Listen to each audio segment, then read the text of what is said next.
Welcome in for another episode of the Silver and Blue Podcast, episode 51. I'm your host, Nate Sanchez. Joining me is my co-host, Corey Douglas. Corey, it's divisional round weekend. We've made it this far.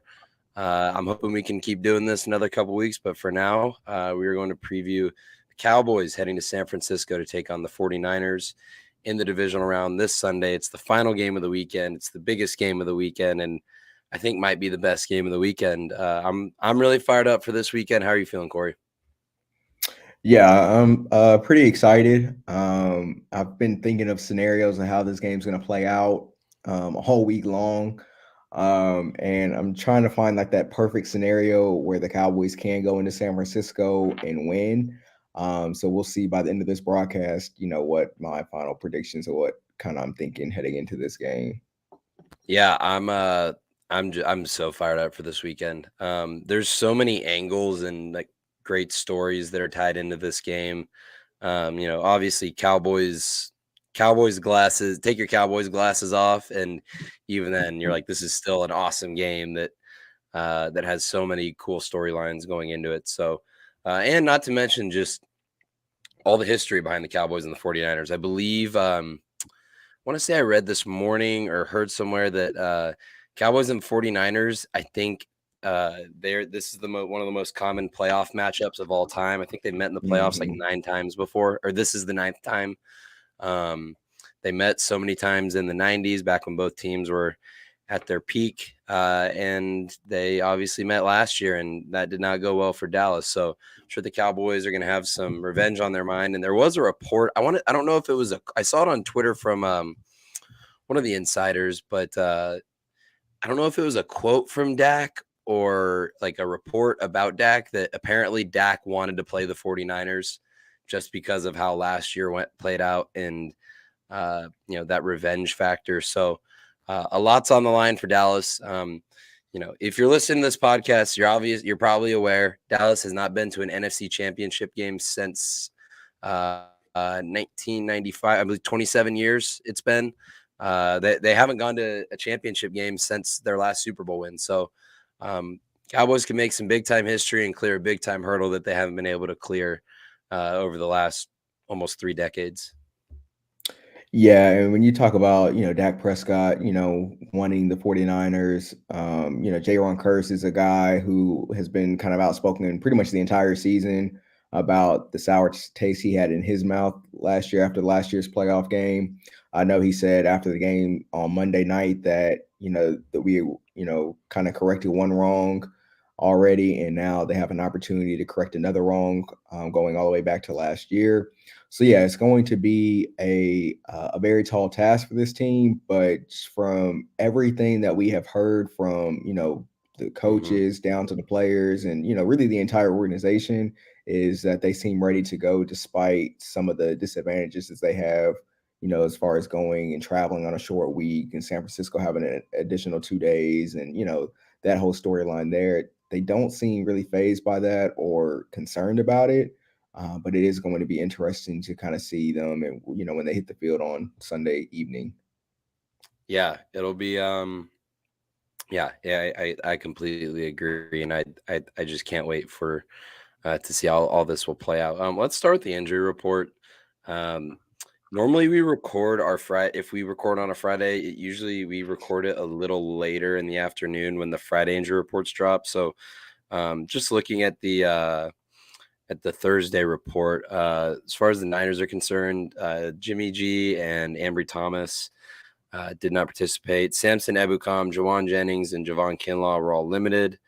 And then the Cowboys, they only had one DNP. It was Jason Peters, who it sounds like he's not going to be able to go this week. So it's going to be Tyler Smith at left tackle with McGovern at guard and Biotish at center. And then Jaron Curse and DeMarcus Lawrence were limited. So it sounds like Dallas dodged a bullet with Curse in that knee injury that he suffered against Tampa Bay. Seems like both teams are more or less healthy. There aren't any besides anybody that's already been ruled out for the rest of the season. Be it Jordan Lewis or Anthony Brown or Terrence Steele or anybody on the Niners. There isn't any real new injury news to report. It seems like both teams are relatively healthy coming into this game. So Dallas got some positive news on Curse, and it sounds like they're gonna be good to go.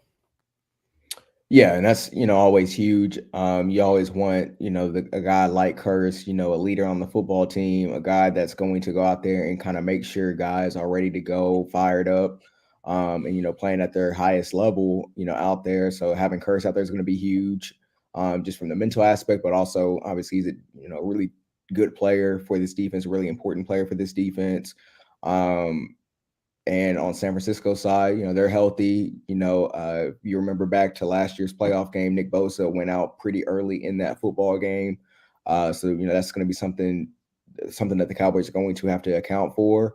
But yeah, this is what you want. This time of year, when you have two really good teams matching up against each other in the playoffs, you want both teams to be healthy, and so you can kind of get the best game possible. And that's it seems like that's what we're getting ready to see Sunday.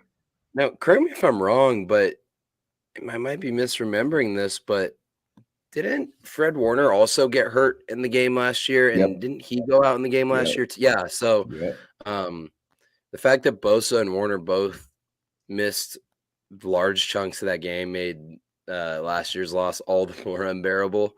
Yep. And it made the offense's performance in that game all the more inexplicable. So I'm sure the Dallas offense is coming out with something to prove. So that's the injury report, the little overall bird's eye view of this game. Let's get into some matchups.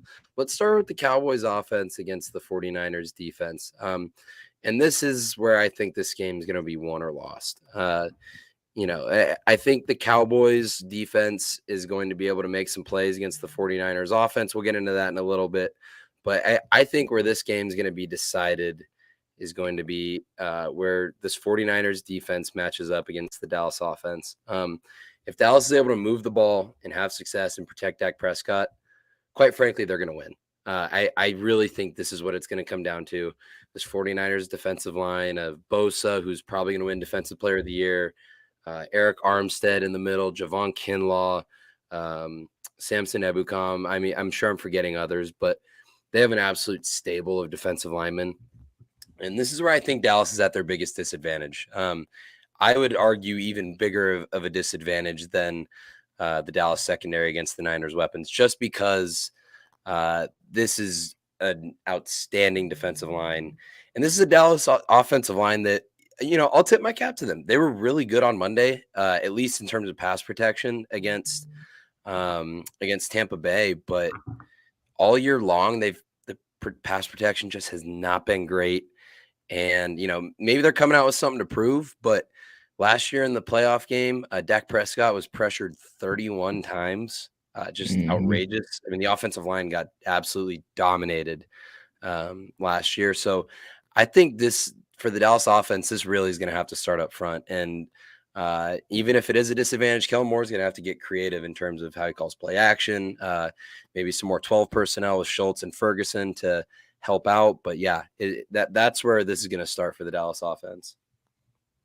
Yeah, absolutely. And part of the point that we were just making as far as Nick Bosa, going out early in that game, he was a problem early in that game. I believe it was Mhm. the first possession of the game. He had a big time sack on Dak, and he was definitely a problem. You look at Lyle Collins last year in that game; he was a huge problem. Tyron Smith probably played one of the worst games that he Yeah. had in his career. Now, we have kind of like a remade offensive line, but it's going to be important for those guys to kind of continue the momentum from what they built on Monday night. One thing that is kind of I guess can work in the Cowboys' favor if they are up to the challenge is San Francisco's not really going to blitz a whole lot. They're not really going to give you a whole bunch of different blitz looks. It's pretty much going to be like a standard cover three where they're just going to rush forward and trust those forward to get home. So you probably won't have a whole lot of mix ups as far as blitz pickups and things of that nature because that's not San Francisco style of play. But again, that front four is really, really good, and you are going to have to make sure you get that under control, or this game is going to be tough to win. If you look back at Seattle's game, they were in it for the majority of the game, but what happened? They got pressure on Geno Smith. Geno Smith fumbled, and then from there it was all downhill for the Seattle Seahawks. So you have to avoid those plays. Yeah, absolutely. And I'm looking at last year's PFF box score from that wild card game. And again, a lot's changed between now and then, but just to give you a perspective of how badly that 49ers front, um, there's a really nice way to put it, how badly they kicked Dallas's ass up front last year. Everybody was bad. Even I guess Biotish had a decent game, but he was graded pretty highly in protection. But Tyron Smith gave up 6 pressures. And like nobody was safe. Like even Zach Martin had a bad game. He graded out poorly. He gave up 4 pressures. Like everybody got their ass kicked up front last year. So I'm sure that's on their mind. And we mentioned earlier, it's on Dak's mind as well. This is where they're gonna have to get creative, I think. And as great as Tyler Smith was last week was one of the best games of his career. He's gonna have his hands full. I guarantee you they're gonna be trying Nick Bosa on him all day long, and he's going to have his hands full. That's a hell of an assignment for a rookie in a big game. I'm very concerned about this Niners pass rush and how it might affect Dak. And no, I don't think the answer is going to be go out there and try and establish run, because I don't think that will go very well either. I just don't think this Dallas offensive line at this point without Terrence Steele is a very good run blocking unit.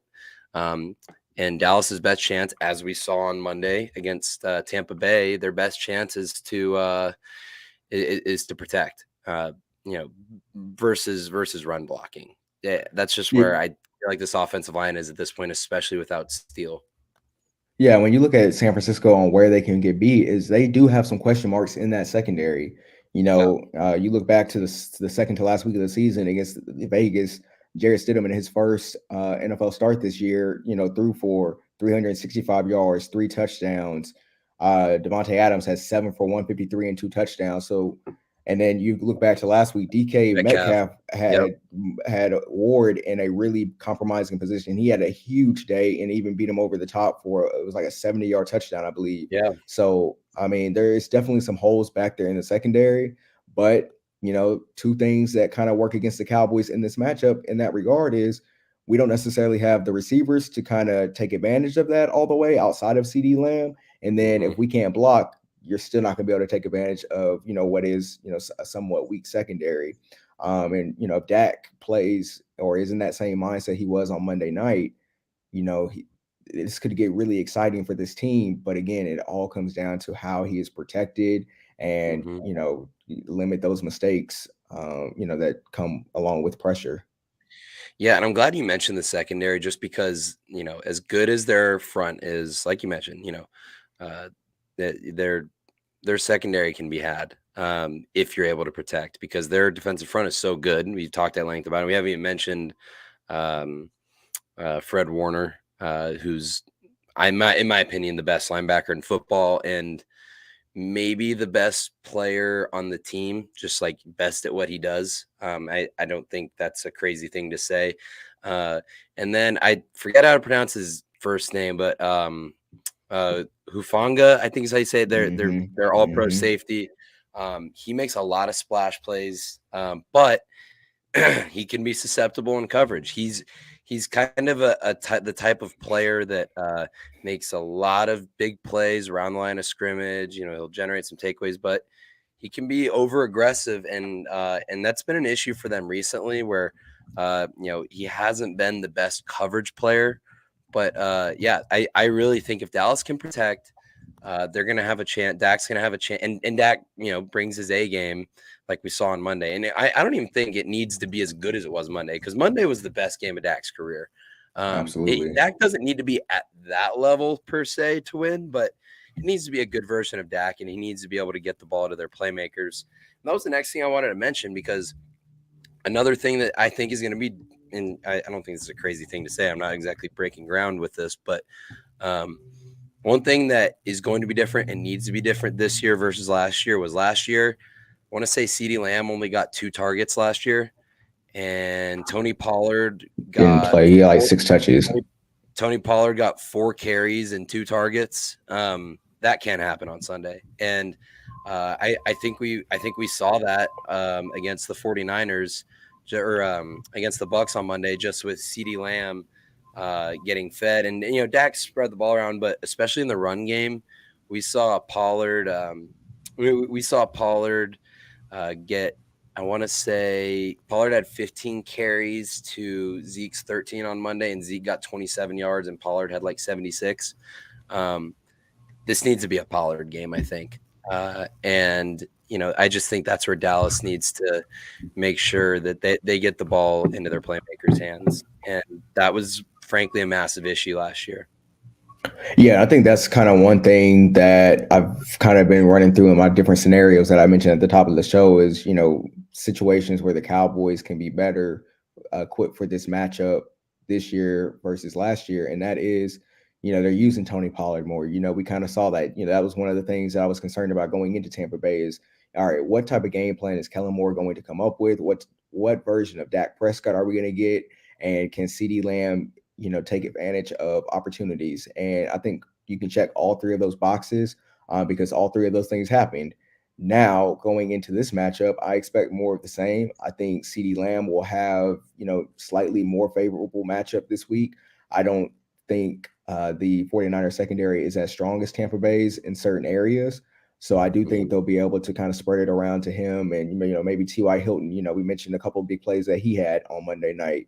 I think he has opportunities. Gallup, at 5 catches, which was definitely nice to see. So I think the Cowboys definitely have the weapons, and I think they're applying the weapons correctly, just based off the 1-game sample size in the playoffs so far. So I look forward to that continuing, and that's going to definitely be different from, last year's matchup where, San Francisco, they haven't really seen Tony Pollard like that. They haven't seen all-pro CeeDee Lamb. So if you're looking for optimism, I think those are 2 places where you can go and feel pretty good about that. Yeah, and the other thing is, as good as the 49ers defense has been, and I'm just going to go through their numbers really quick. They're first in points allowed, second in yards allowed, 21st in pass defense, mind you. Part of that's because they're playing from ahead so much, but they've just been dominant up front. And let me see here. I'm looking at their numbers now. I believe they're near the top of the league in takeaways. I think they're third in total takeaways. So they're a great defense. But and this is not to take away from the Niners. You play who's on your schedule. They have played, I want to say, what was the number I saw? Fringe playoff teams, and they haven't really played anybody. Basically, I think they've only beat 3. They won 3 games against playoff teams this year, I want to say. Yeah, 2 of them were against Seattle. I guess they beat the Dolphins. Okay. So it's 4. It's 4. Okay, and they blew out the Buccaneers, but Yeah. you know what it was? It was they won 3 games against teams that finished above 500, I believe it was, and it was Seattle twice, that would make sense. and Miami, the Chiefs, and they got blown out by the Chiefs, and then they never lost a game after that game. They've won, I want to say 11 in a row at this point. And I forget I think the week that Purdy took over was that the Dolphins Miami game? Mm-hmm. Yeah, so Purdy took over in the Miami game, and they blew out the Dolphins. But here's who they've beaten since. So again, Dolphins at home, then the Buccaneers at home, as we saw, not a good team. Then they won at Seattle, Commanders at home, at the Raiders, Cardinals at home, and then the Seahawks again. Like Purdy in this Niners defense has just not really been tested. I think Dallas is by far the best offense they've faced since they faced the Chiefs. And again, this is not like, don't construe this as I'm taking anything away from the Niners. I'm calling them frauds. They haven't beaten anybody. That's not true. This is a very good defense, but they have not been tested in a good while. And I think that last week the Seahawks kind of exposed some things, especially in that secondary, that Dak and CD and Schultz and Gallup and TY and whoever else feels like stepping up can exploit. Yeah, absolutely. And I think Michael Parsons was asked that either yesterday or the day before on, has San Francisco seen a defense like you guys, or have you guys as a defense seen an offense like San Francisco? And he said no, but I also don't think they've seen a defense like us. And then kind of Mike McCarthy kind of echoed those sentiments this morning on his weekly radio hit. So I think this is going to be something where it's gonna kind of be a moot point almost because I think, once we get into these playoff scenarios, I know Tom Brady went into last week's game saying, it doesn't really matter what we've done to this point. It's about who executes for that 3 hour window, and that's who's going to win the game. And I really truly believe that's what it comes down to. So regardless of who you've played, we know San Francisco is a talented team on both offense and defense. They have all pros everywhere. So it's just going to come down to them playing efficient football. When you talk about Dak Prescott, like avoiding those turnover plays, which he did on Monday night, and just making sure that keeping, and keep them out of like long distance situations. You want to stay ahead of the chains. And that typically happens when you don't stuff your head into the ground by running the ball, on first and second down repeatedly. Yeah, that was the last thing I wanted to talk about with the offense was just they're going to need another strong night from Kellen Moore because I thought he was really good on Monday against Tampa Bay. Just lots of really good, less early down running. I thought they let Dak cook a little bit more on the early downs. They got ahead of the chains. They generally stayed out of third and long. And that's where you're going to get in trouble against the 49ers with that pass rush. If you're getting yourself into third and long where Bosa and Armstead and all those guys up front can just pin their ears back and get after the quarterback, that's where Dallas is going to get into trouble. So they need to, stick with that. Lots of play action, lots of pre-snap motion. Like I loved what they did on Monday. And they need to stick to that. They do not like the Jones boys brand of football of establishing the run is going to get them beat. So Kellen Moore needs to stick to that and do what he did on Monday for Dallas's offense to be able to do enough. So, we've been talking about the offense for a little while. Let's move on to the defense where, this is where I think Dallas has more of an advantage than people are giving them credit for, just because this 49ers, as great as Brock Purdy has been, it's a small sample size, and he has not faced a defense like this Dallas defense. And you mentioned what Micah Parsons said. Again, I'll rattle off the defenses that he's gone against. Dolphins, bad defense. 49ers or Buccaneers, decent defense. Then Seahawks, not that great, especially at the end of the year. Commanders, an okay defense. And then the Raiders, bad defense. Cardinals, bad defense. Seahawks, not a very good defense. And again, Purdy deserves a lot of credit for how he's played. This is an awesome story, but he's not faced a pass rush like this Dallas pass rush. This is an area where I think Dallas can be able to take advantage. And I saw an interest, and I know I keep bringing up last year's game, just like differences between this year and last year. I saw someone say, I want to say it was Sam Monson of PFF, posted that last year in the playoff game, Micah Parsons played 42 snaps at off-ball linebacker. They've not. And I remember that actually. Go ahead. Yeah, actually, just real quick on that. I actually remember a talking point going into that game is the reason they did that is because they knew San Francisco was going to run the ball and they were trying to be better equipped for that matchup. So that kind of went into that snap count looking that way. But I probably expect that to change this week. But yeah, I just wanted to put that. They haven't seen this version of Parsons, and they were able to run the ball just because Dallas was just kind of softer in the middle. And you look at the differences between the middle of Dallas's defense. This is the best version of Van Der Esch we've gotten. Parsons is going to be playing at the edge now. This is a much better version of Parsons. Now in the middle of the defense, you have Jonathan Hankins. You have a much better version of Oso Digizua. Chauncey Golston's been moved inside, who's been a pretty decent player against the run. I wonder if Quentin Bohanna will be active. I want to say he was inactive on Monday.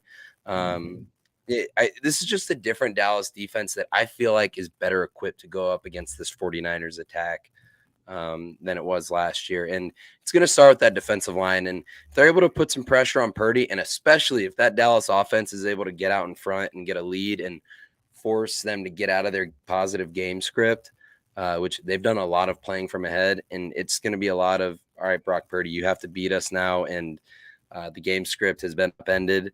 I think the Dallas defense is going to be able to make some hay.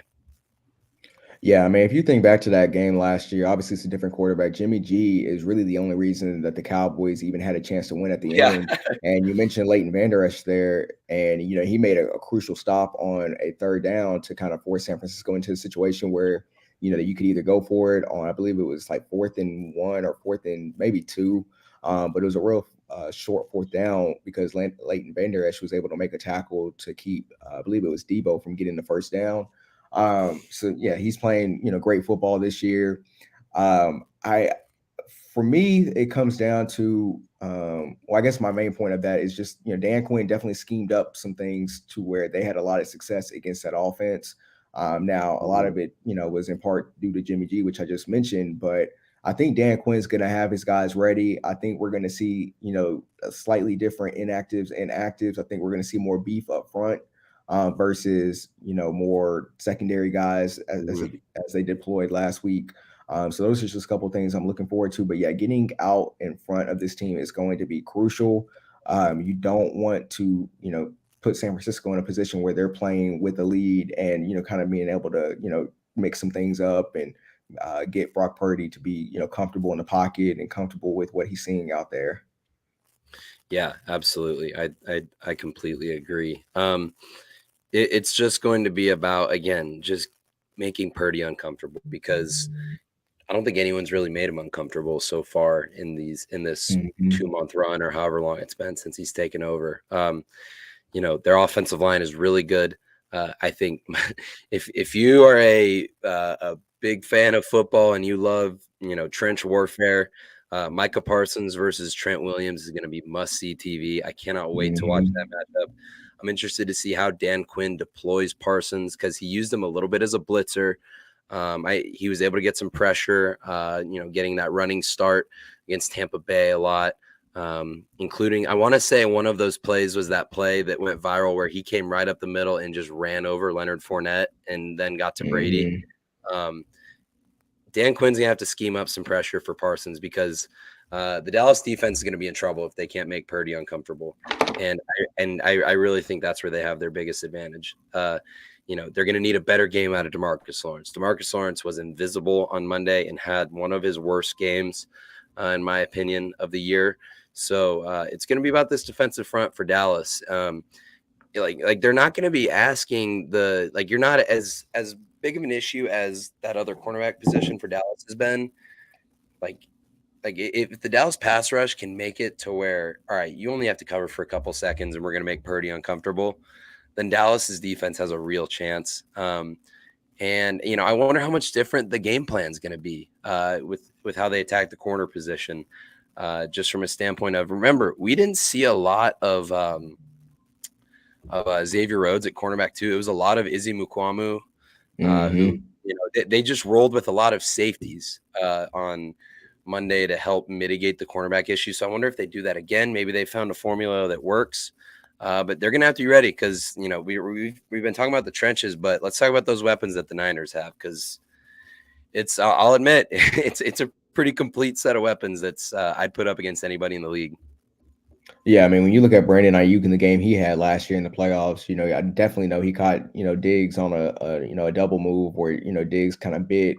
I think it's going to be important for him to kind of stay disciplined, not take that eye candy, because I know Shanahan's over there scheming some stuff up right now to Mm-hmm. kind of get Diggs to make some decisions and see how disciplined he is. See if this really is a different Trevon Diggs.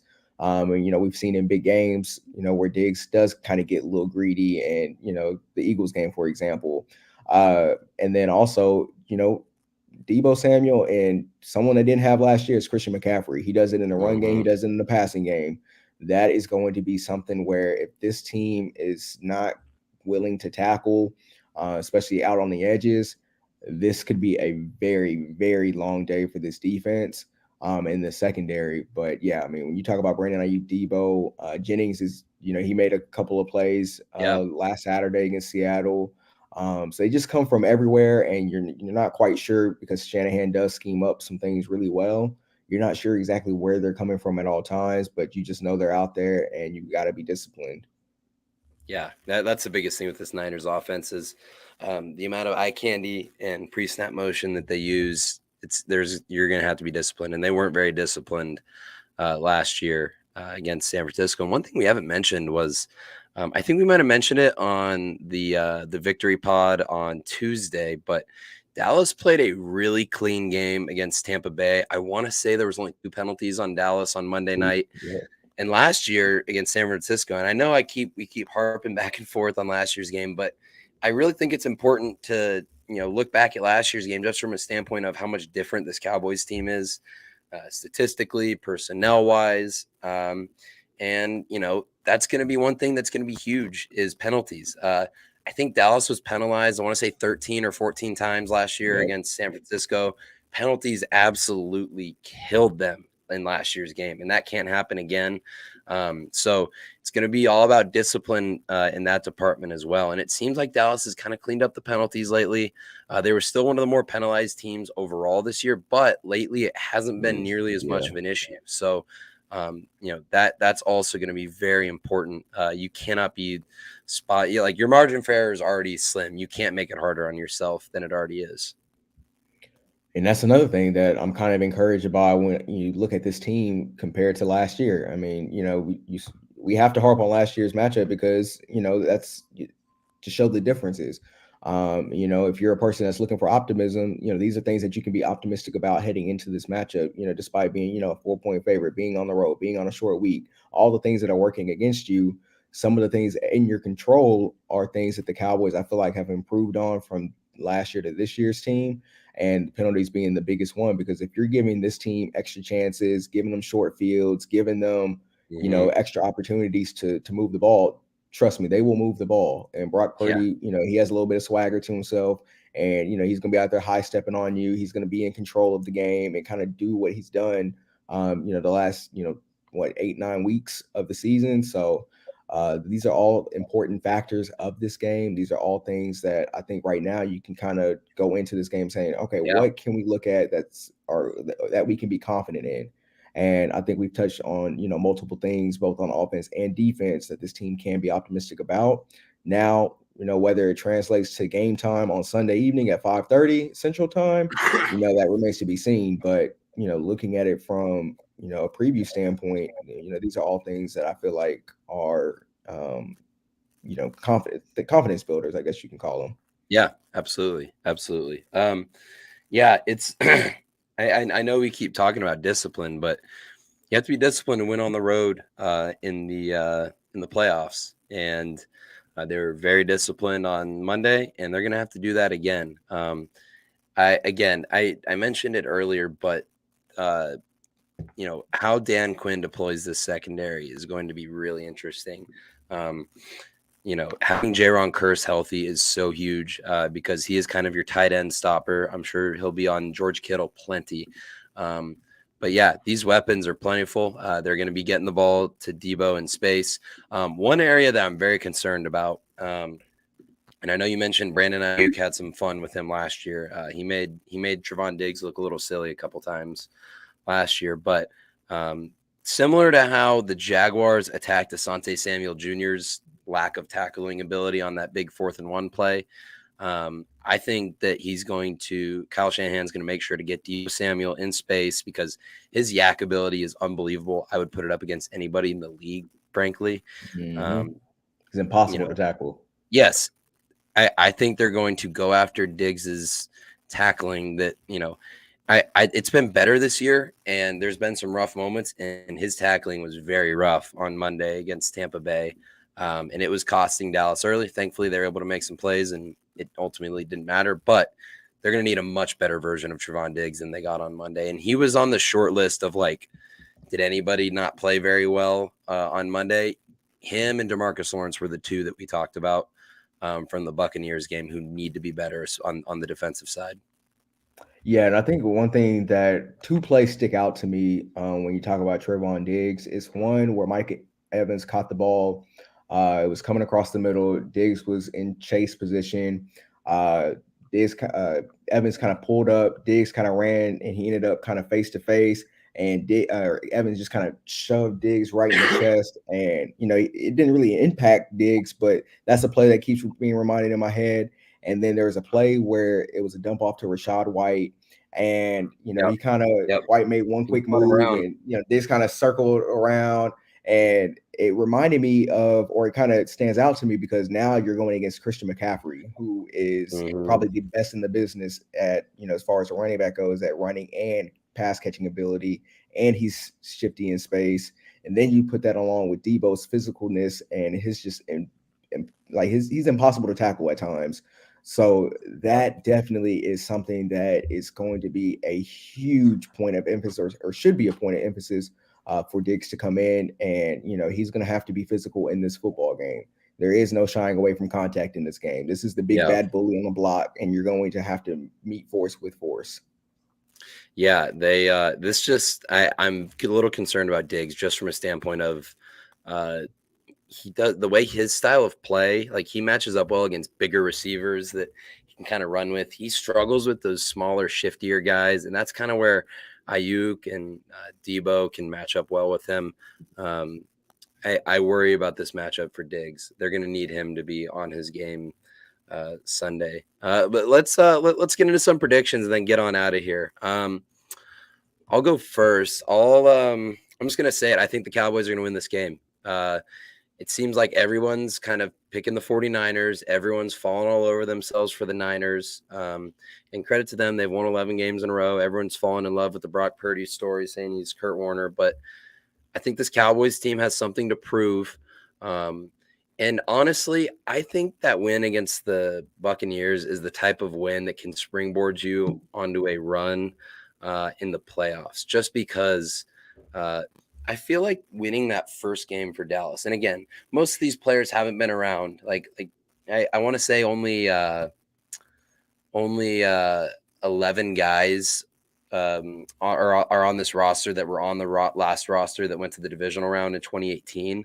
Um, I just feel like winning that first game was a mental hurdle for them that they needed to clear, especially after last Mhm. year and all the noise surrounding Dallas. I mean, we went from is the coach going to be fired on Tuesday to can this team make a Super Bowl run? That's basically how this is turned. Mhm. Um, I just think beating Tampa Bay was such a mental hurdle for them, and I really think, to Micah's point, Brock Purdy has not seen a defense like this, and I think the Dallas defensive front has really woken up in the last couple of weeks. I know the Washington game went really poorly, but I thought the pass rush was really active against Washington, and it was really active on Monday against Tampa Bay. Um, I don't like the fact that they're coming off a short week. I really do not like that the 49ers have an extra couple days of rest. But I think that, this team has momentum. They have something to prove. They have a veteran head coach that's done it before.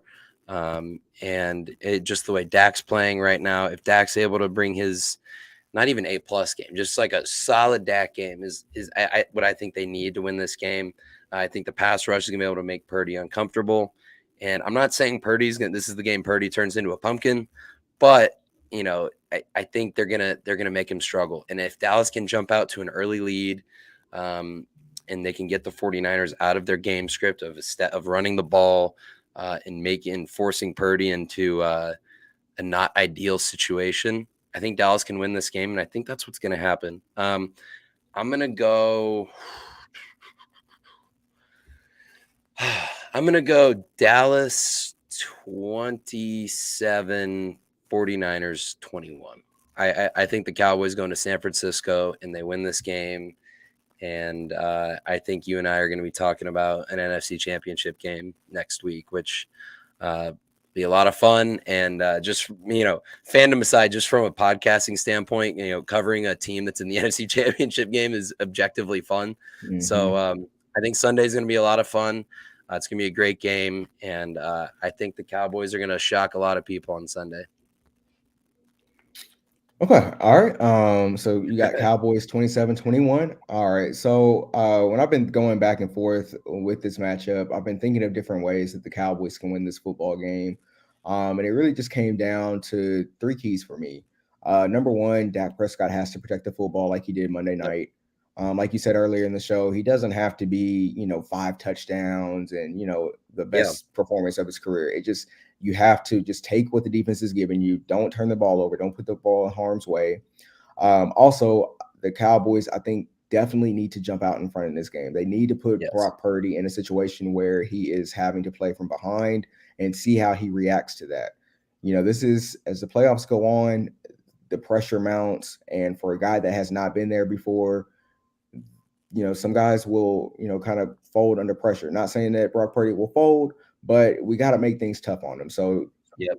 getting out to an early lead definitely kind of puts the pressure on him in that regard. Second is it comes down to something we just talked about on the defense, the participation and the willingness to tackle. You're going to have to get these guys on the ground. It's going to Yep. take multiple efforts. It's going to take multiple guys to get a lot of these guys on the field. With all that being said, with those three keys of the game, we are on opposite sides of the spectrum for the second straight week in the playoffs.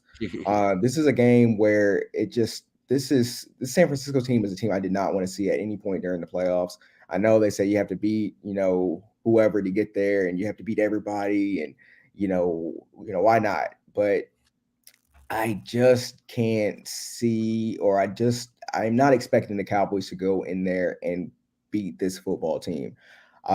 With that being said, I do think it's going to stay close.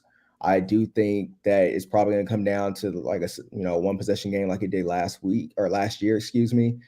But I just think San Francisco has just enough to get by this team. And I think all the factors that we've kind of talked about and touched on throughout this podcast, as far as like the short rest, preparation, different things like that, I do think those things will add up.